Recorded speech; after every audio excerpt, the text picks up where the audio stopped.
Difficulties, but I'm happy to be here today, and again, welcome to our Pre-SAB meeting. Again, we're going to obviously be hosting with the Department of Education and Division of State Architect are also here today.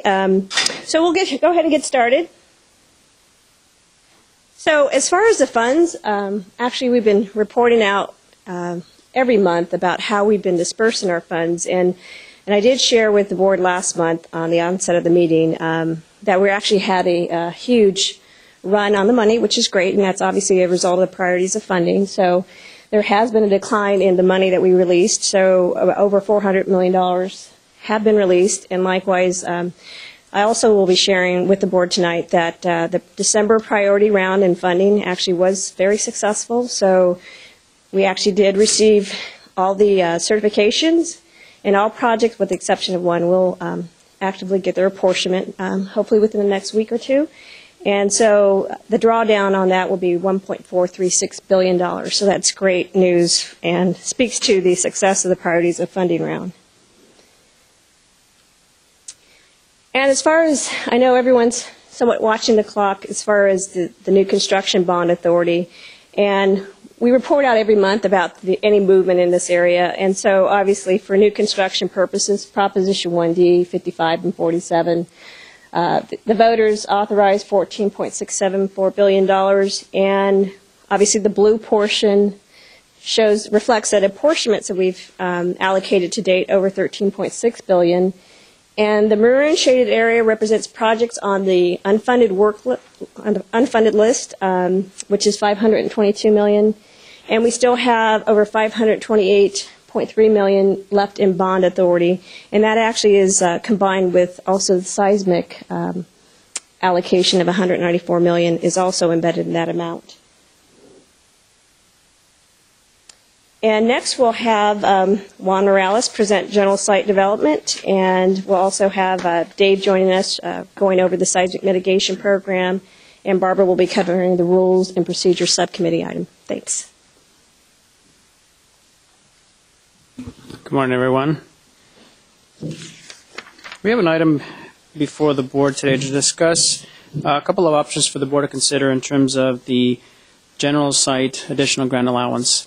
The board approved regulations last year to extend the regulations from January 1st of 2011 through the end of December of 2011. Now, because the regulations are still going through the regulatory process, we're going to have a sort of gap period between January 1st and when the regulations become effective. We're expecting them to become effective sometime in May. So what we're proposing are some options for the board to consider so that projects that come in during this gap period are also eligible to receive the additional grant. Option one before the board is basically to go forward with any projects that come in during this time. We process them to the board without the grant. That way they can get an unfunded approval and be placed on the unfunded list. But then once the regulations become effective, we'll take another item to give the districts the additional grant for a general site allowance. That is option one. Option two is basically to request that districts withdraw the current application and resubmit once the regulations become effective. That way they can take advantage of the additional grant for general site allowance. And then third option is basically to just hold the applications that we get during this time period until the regulations become effective. Staff is recommending that the board approve option one. We believe that that way districts can get on the unfunded list as quickly as possible for the majority of the grant, and then we will submit a subsequent item to give them the additional general site allowance. So that is what we're proposing for general site. Again, staff is recommending that the board adopt option one. Are there any questions? No? Okay. We have Dave Ziem come up and give us an update on Seismic, please.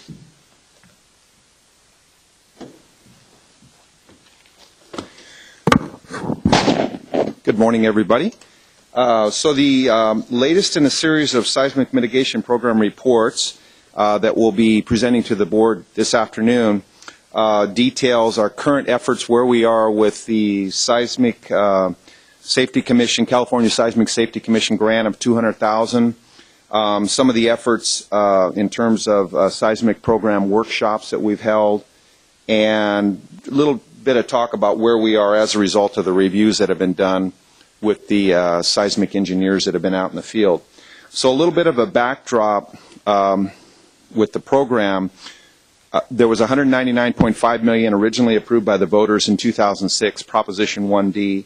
Of that, there have been 3 projects that have actually been approved, drawing down the balance available in the program of down to $194.7 million. Included on the agenda today is another program, a 4th project with the school district that will draw down the money further. So we'll now have 4 after this month's board. So to that end, there is some movement in the program. And then as far as the California Seismic Safety Commission grant of $200,000 that DSA and our office were successful in garnering, we went out to bid, selected a north and a southern state contractor, seismic engineering contractor, to perform seismic engineering reviews at requested school districts. In addition, the contract that we entered into with these folks called for development of a uniform seismic evaluation template. That template was done first and foremost, and then it's being used now in the field.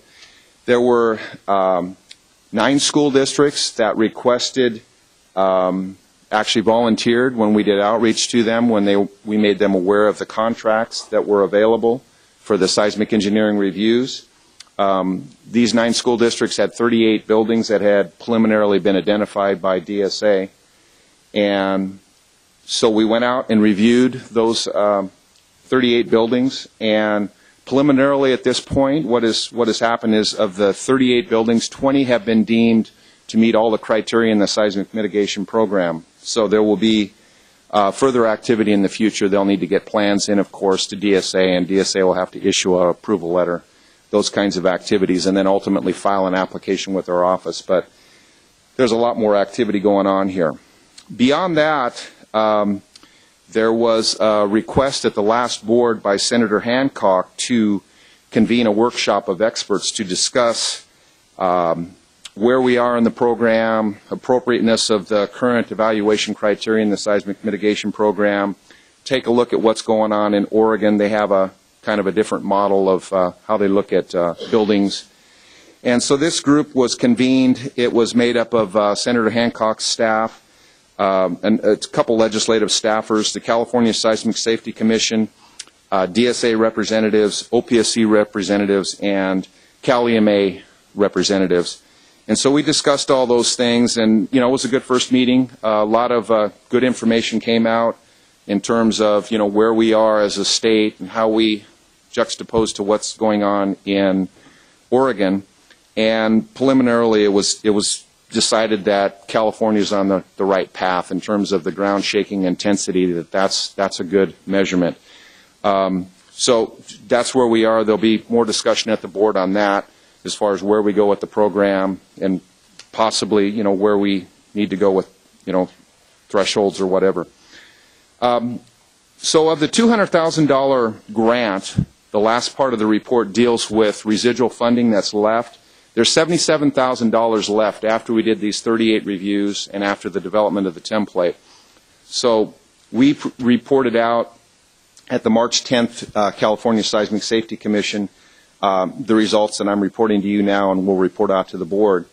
And we also reported out that there's some money left in the grant. And we requested that the $77,000 be held by our office, that we can amend the contract, perhaps do more outreach. And that request was granted. So that's the quick and dirty of this item and where we are in the program right now. So I'll turn it over to Barbara on the next item. Thank you.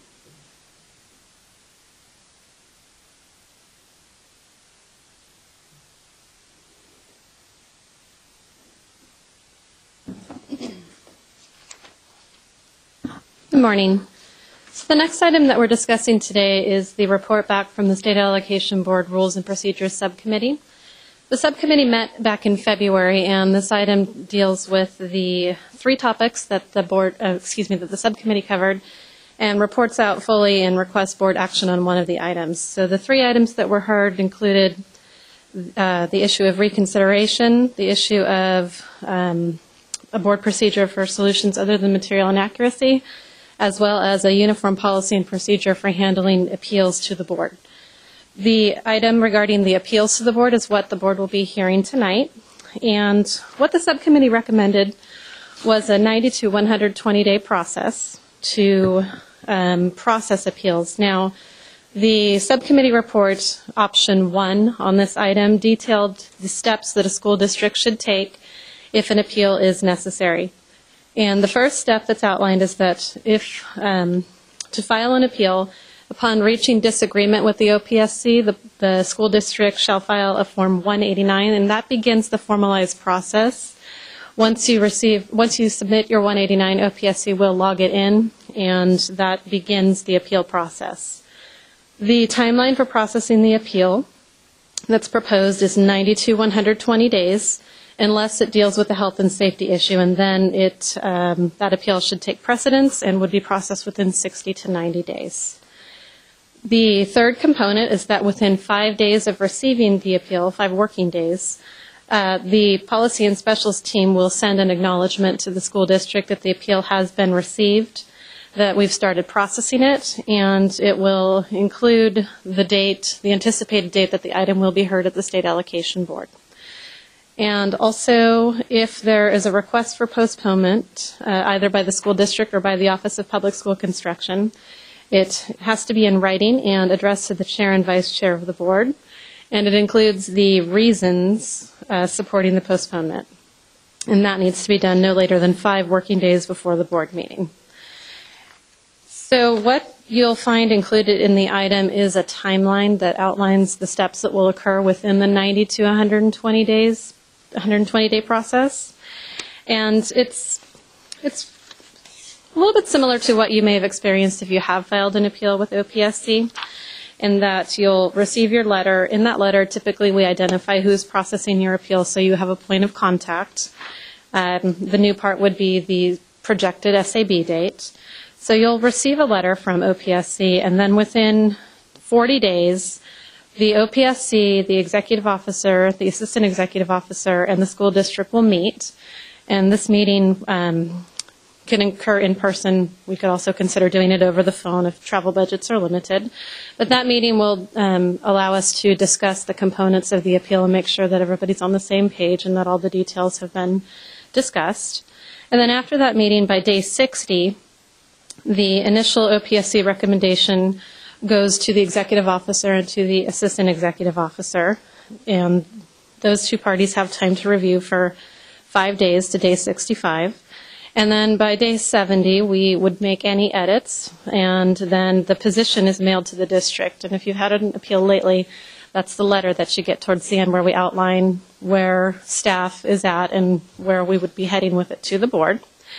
And then the district has until day 80 to inform the OPSC in writing whether they agree or wish to move forward with the appeal. So sometimes we can resolve things administratively, and if the district agrees, then you can withdraw the appeal. If the district does not agree, then that day 80 time frame would still allow us to meet the timeline for getting the item included in the board books 1 week prior to the meeting. And then the whole timeline occurs within the 90 to 120 days. And whether it's closer to 90 or closer to 120 days is going to depend on which point in the board cycle the appeal is actually received. So that's what's being proposed as the timeline. As part of the subcommittee discussion, the subcommittee requested that OPSC come back with such a timeline that would work and fit within the parameters of the 90 and 120 days.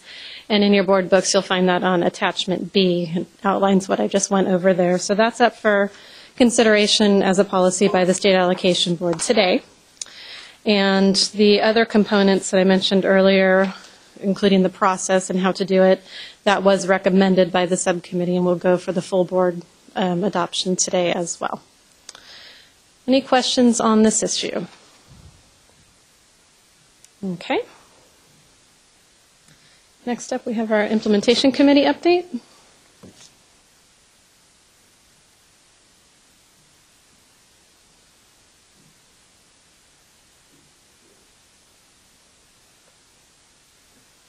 Good morning.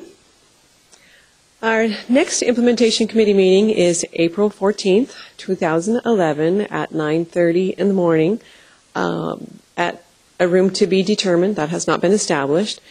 For the agenda, we expect it to be announced sometime next week following the board. And you can watch the website to find out the room assignment for that and the agenda for that April meeting. As you know, there was no March meeting, so we look forward to seeing you at the April meeting. Thank you.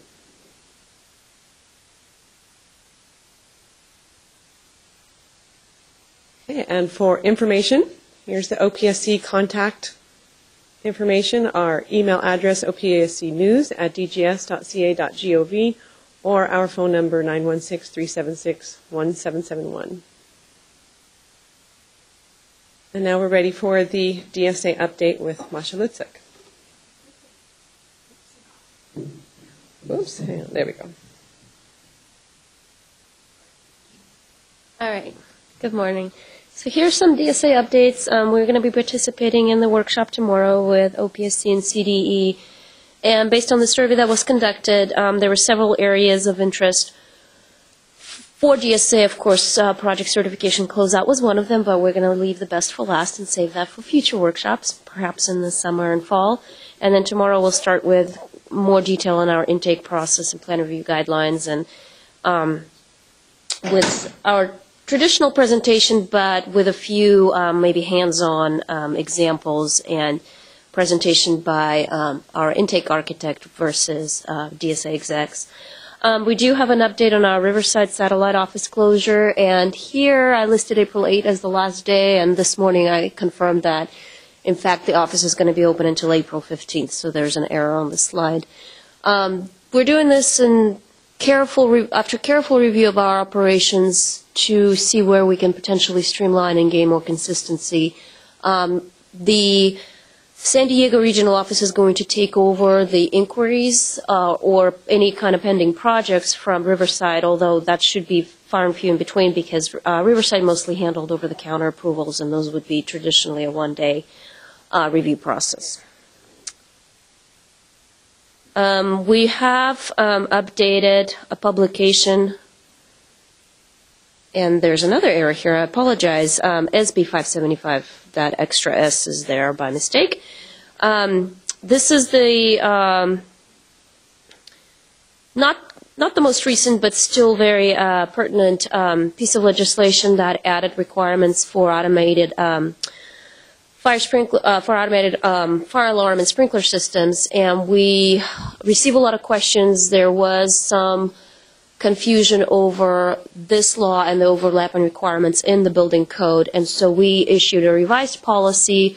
We added a reference table for easy reference, and we tied in the new requirements of the 2010 building code. We had a roundtable on this topic at the CASH conference, received a lot of good questions. The big key in this that I'm wanting to keep reminding people is that there's a 3-year exemption from some of the rules for interim portables, and it's important to remember that that only applies to state-funded projects. Because in general, Senate Bill 575 applied to projects funded under the school facility program. We also have, we're ready to receive applications that want to take advantage of the new high-performance grant through school facilities program, and we have 2 new scorecards because in addition to the newly adopted regulations, there is the new Cal Green, or the first ever green building code. And so we have 2 different scorecards. One is for those sites that are subject to Cal Green, which are new sites, or brand new campuses, or construction on a site completely cleared of all buildings, which happens rarely, but does happen. And then the second scorecard is a mirror image, but that should be used for all other projects. And all those are posted. We're still working out the process for CHPS verification because the new process allows a 2-for-1 kind of deal to where results of DSA review can be also used for CHPS verification. And I think we are very close to being ready to have that available to school districts. And just as an ongoing reporting, our bin time is stabilizing for now. It's 5.2. This is the reported state average. This 5.2 number is an average of the highest bin times in the 4 regional offices. So for Oakland, the highest would be 4.3. For Category 3 projects, for Sacramento, it's 5.4, et cetera. Averaging that all out is about 5.2 bin time. But as you can see, in our other disciplines, although structural is considered typically reported for statewide average, our other disciplines, we are having considerable workload and some delays. And then our metrics remain pretty much on average the same and we present access-only projects, which are actually a considerable part of our workload, over-the-counter projects, and then we break down our plan reviews further by small, medium, and large projects. And again, the processing time grows as project size increases, and all of the phases of the processing, such as DSA review and client review, all grow with the size of the project, which is traditionally what to be expected. Of average processing days, we still rely heavily on design professionals, and there's a lot of back and forth that goes between the DSA plan reviewers and design professionals. And that's it for DSA, unless anybody has any questions. Fred, you're up.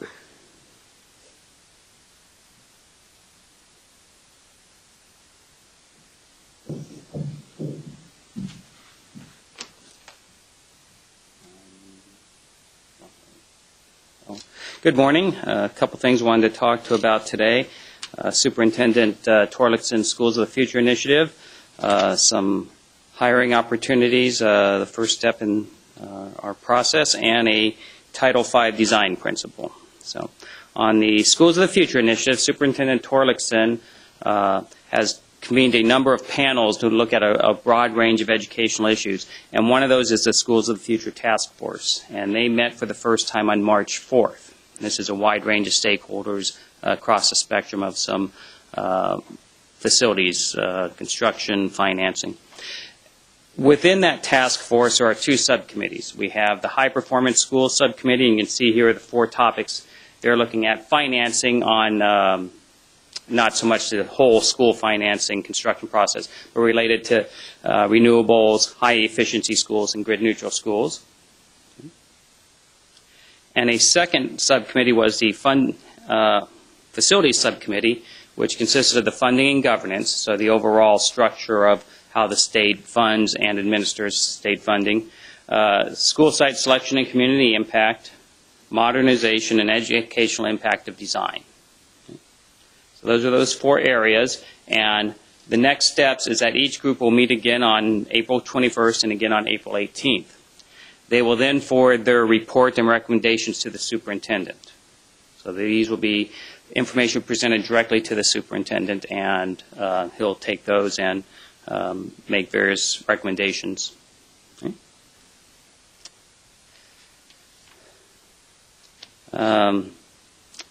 CDE recruitment. I don't know if now is a good time to be pitching to work for the state, but the state hiring process consists of basically of 2 steps. One is an exam process where there's an eligibility list created.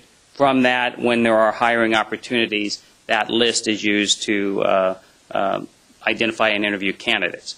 What we are doing for our field representative position, otherwise known as a consultant, and the related assistant field rep position, is creating that list so that if we do have a hiring opportunity in the future, that's the list we would use. These lists are typically good for 2 years, and we did one 2.5 years ago, so we're refreshing and adding on to that list. Right? So the exam will be scheduled for late spring, so in the next few months. Right? Generally, the minimum qualifications to enter the exam are a teaching credential or an earned master's or doctorate in a business administration, public administration, or related field. Organizational development, type, and 3 years related professional experience. So if you want to find out more about the eligibility and application information, minimum qualifications, call Jeff Thorne. If you want to find out about job information as to what the job duties entail, you can give me a call. You can see my contact information there. Did we have the pointer thing? That's a little pointer. I know we had one last time. So. Okay. Well, and then finally, I wanted to spend some time talking about a California Code of Regulation Title V Design Principle. Last time I talked about some design features within parking lots to ensure that there's an area that buses and cars can unload safely without interaction with cars backing into them. This is a regulation 14030B3. And you see it says that vehicle pattern does not interfere with foot traffic patterns. Foot traffic does not have to pass through entrance driveways to enter schools. So I have a couple examples here to illustrate those points. And you can see this is the bad example. If we had a pointer, maybe I'll just point and yell loudly. The concern here is that students accessing the site don't have to cross a driveway. Students coming this way can. Students coming from this way can. And students who cross here will have to cross an entrance to a school parking lot, which if you've seen schools before and after school are very busy places. This design, and these are things we do see, has a parking lot right through here, increasing the opportunities for student and traffic interaction twofold. This also identifies some concerns of cars parking here, backing into a crosswalk. Kids are about this high, your Escalade's about this high. So in order to avoid those types of situations, the Title V language, we present here a better option, realizing this is conceptual, and each site has to deal with its own unique situations, traffic penetration points that the city or county will have. But to illustrate some of the concepts here, you see these students can come in this way quickly, safely. Students here, we used to have this hypotenuse coming through. Through the use of landscaping, fencing, ornamental fencing, the students are directed around this way, avoiding conflict. And again, up here, nicely through without conflict. We talked last time about separating, making sure that there's a place for parents to drop off without cars back into. You can see that there. For those that just wanted to put some pictures to some of that regulation, these are some of the common things we see. And often we see them late in the game, causing a lot of back and forth on trying to fix it. So ways to make sure that this doesn't become a concern is that when you're looking at sites, keep in mind these requirements and that your site has adequate street access to allow that. A lot of sites may have one small side, one large side, making it very difficult to get the cars in and out. Right? Make sure that your early planning of the site, you keep that in mind and working with the city to say, where can I access the site? I have to have these parameters. Title V says I have to do this. How does that work and complement what the city's standards are on access points? Okay. Often we will hear that the city says I can't do that. And in some cases, I think our requirements, which are state regulations and local requirements, can act complementarily and can both be developed if those are all kept in mind during the early planning stages. So contact your SFPD field representative if you want some more information on how that works and what that regulation and other Title V design principles are. And I think that's all I got. Dave, is there? Oh. Okay, so this will conclude this morning's presentation. I want to thank Fred and Masha for their respective offices' presentations also, and thank you for coming.